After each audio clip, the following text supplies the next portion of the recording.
welcome Blanca to Know My Life. It's so great to have you here with us today. We'd love to hear a little bit more about your story. Tell us about your journey of how you came to be in Australia. Let's go back to the early days.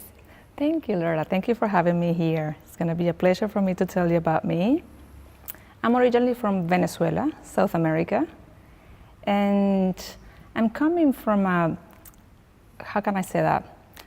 A family with financial problems. And I grew up with my brothers, my sister, my mom, and my dad. And because we were facing those challenges in life, my parents taught us that the most important thing was to study, to have a great career, to find a good job, to overcome poverty. And this is one of the things that I did when I was younger. I was a very good student at school. And at university, I wasn't that good, but I got graduated in computer science from a very prestigious university back in Venezuela. What did you love to do as a child? Was it computer science, or was it other things that you had interest in? Yeah, I was always interested in having a lot of friends, doing things on my own. Sometimes when I was with my brothers and my sister, I used to like to play games with them, but some other times I wanted to be alone. Thinking about things, I was very creative, very, very creative, and I used to like to build my own toys, for instance. Oh, wow. And own games and things, something we could play together. And I always liked to make money when I was a kid. And so would you say that you always had a bit of an entrepreneurial spirit within you? Yes, that's what I think, always. When I was at school, I used to ask my mom to bake some cakes for me to sell at school. So I used to sell little things at school since I was very young. Starting early. Yeah. Brilliant. Yeah. And so what brought you over to Australia? What was it that gave you that inspiration to come over here? Back in probably 2000, I was really, really happy back in Venezuela. I never thought I was going to migrate, never. But then in 2003, I decided to go to Trinidad and Tobago, an island close to Venezuela, to learn English, because we don't speak English back at home, speak only Spanish. And of course, I study a little bit of English at home, but that's not enough. When I went to Trinidad, and I spent 6 months over there, and I noticed how different cultures can be, my interest of living somewhere else started, but I wasn't completely decided to do it. So some of the years passed until 2007. This is when I actually made the decision. Then, as a South American, if you want to migrate in a legal way, you have to think where to go. Europe, it wasn't an option for me. There are not many opportunities in Europe for a South American to start or to continue with your career and your things. That's what I thought. I'm not really sure. The United States was difficult as well. They don't offer opportunities for you to migrate. So then I had two options, Canada or Australia. Great countries that offer the opportunity to migrate. And my decision was very easy. Canada is very cold. So even that it's closer to home, it's very cold. So I decided to come to Australia. Fantastic. And how did you cope with the cold in Australia? Or not that it's cold. At the beginning, I found it really cold. Because Venezuela, we have tropical weather. And in Caracas, in particularly in my city, it's not humid. It's hot, but it's dry. So I find it really nice. And I love the weather in Caracas. We don't have winter, so I didn't know what winter was. And for me, winter in Sydney was really, really cold. Nowadays, I got used to, so I think let's call it nice. Great. And Blanca, you have recently released your book, Do Less and Get More. And you also recently had your book launch here in this beautiful building at Glebe Town Hall. Yeah. Tell us about that. How did it all go? Yeah, it was an amazing event, I love my book. I think this is my baby. The event was awesome. This venue for me is so beautiful that the first time I saw it, I said, that's where I'm gonna do my book launch. And I'm so happy that I did. It was awesome. About 100 people were here with me, and it was amazing because I didn't stop signing books, and people were so supportive, people that I knew before, friends and new people now in my life. So I'm really, really grateful for that. Fantastic. How did it feel? How did it feel to be here with your book, signing copies? And yeah, it feels really good because it's an achievement. It's a big achievement. It's the celebration of achieving your goals. So it feels really, amazing, and I feel proud. I have to say that I feel proud of doing that very much. Can you tell us what was the inspiration behind that? Why did you want to write your book, and what's the core messages within that? Yeah, I consider myself a natural communicator. That's one of the things that I like to do the most. Talking to people, understanding people, communicating what I think, and learning from others and teaching others, helping others. And writing a book is a great experience, and to send your message to everybody in a beautiful way, which is a book. Regardless of how much information we can find nowadays, because nowadays it's so easy, I still appreciate books quite a lot. Then I thought, many years ago, I thought about writing a book, but I thought about that idea like when I was old and I had time to do what I wanted, so I saw it more as a hobby. But years later, when I was doing businesses, I'm doing businesses online and that kind of things. So I have learned so many things, and I learned that you don't have to wait to do what you want. You don't have to wait until you have time to do it. You have to make the time to do it.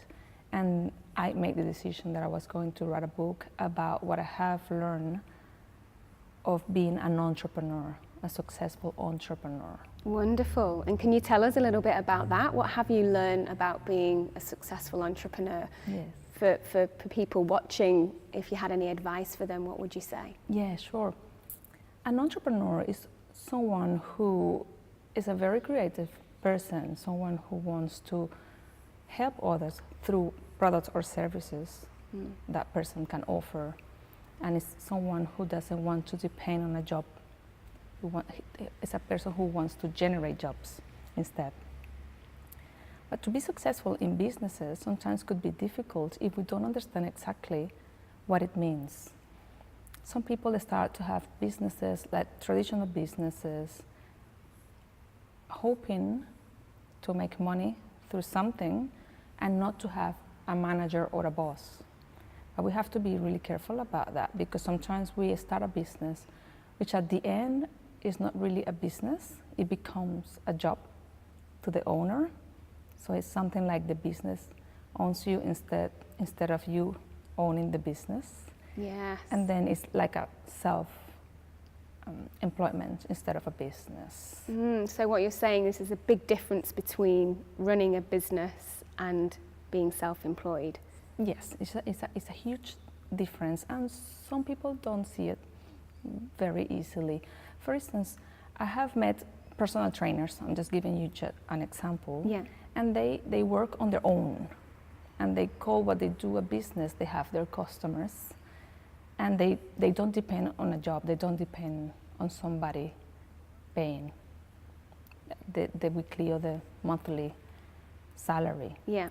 So that's the reason why they call it a business. But if you are doing something to generate income, but that income depends on your time, that's not yet a business. Because if you get sick, nobody's gonna pay you.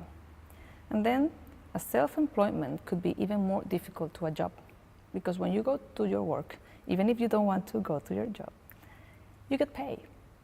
You don't have to worry about customers or finding customers. You don't have to worry about the marketing of that or any other things that a business can bring. You go, you complain, but you get paid. But when you have a self-employment, then you have to worry about all of the things, and sometimes you don't get paid.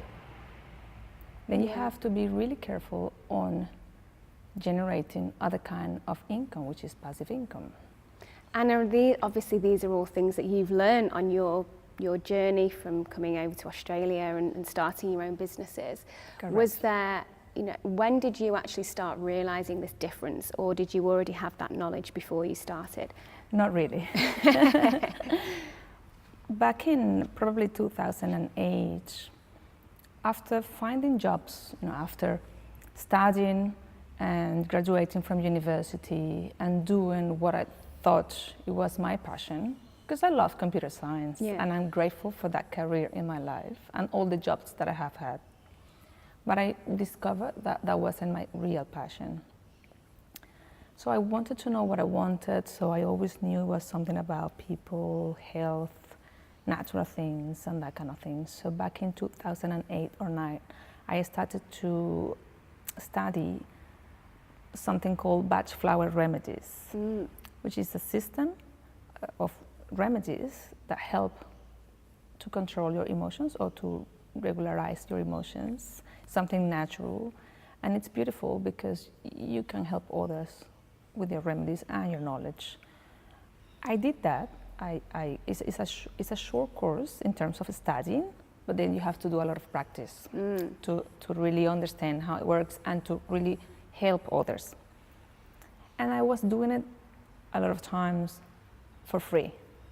I didn't understand the value of money at that time very well. So probably, a big learning curve.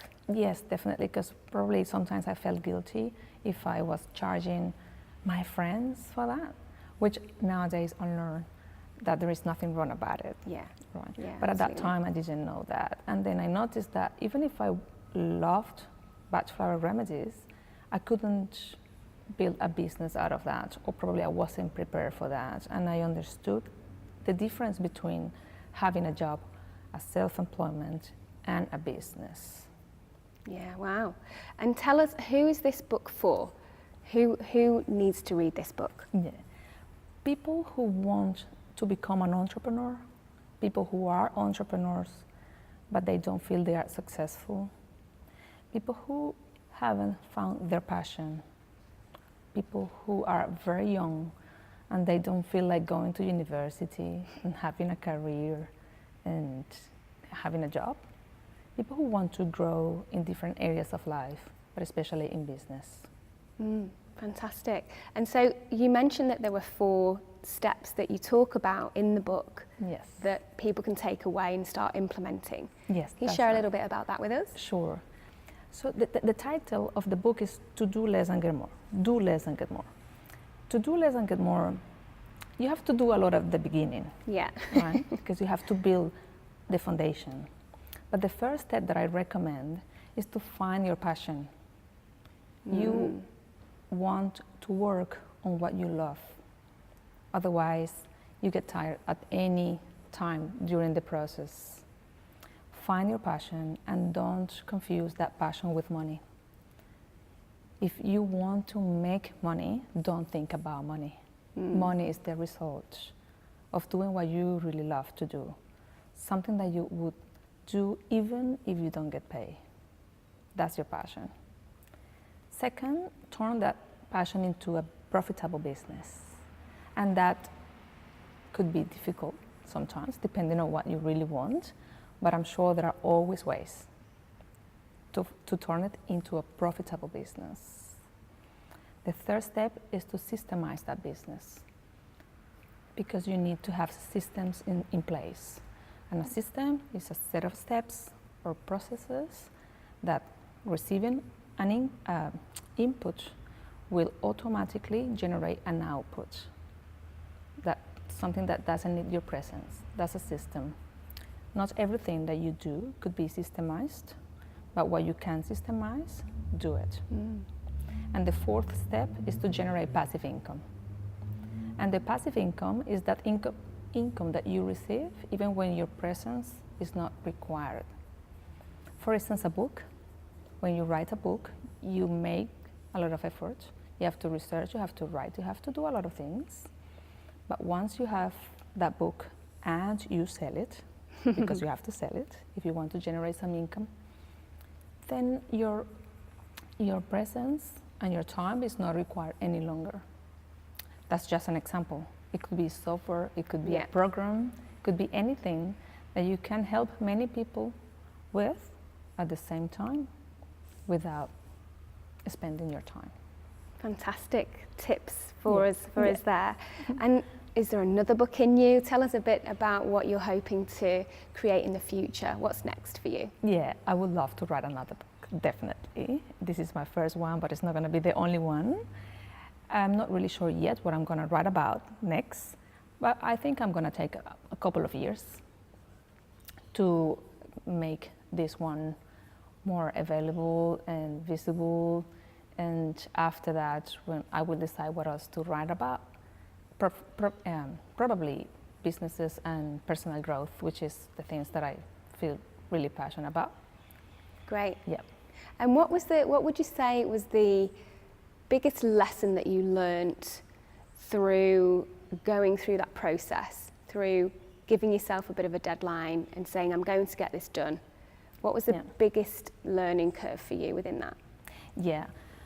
What I think is, whatever you're going to do, you have to decide why you're going to do it. Anything that you want to do, first of all, you have to have a big reason to do it.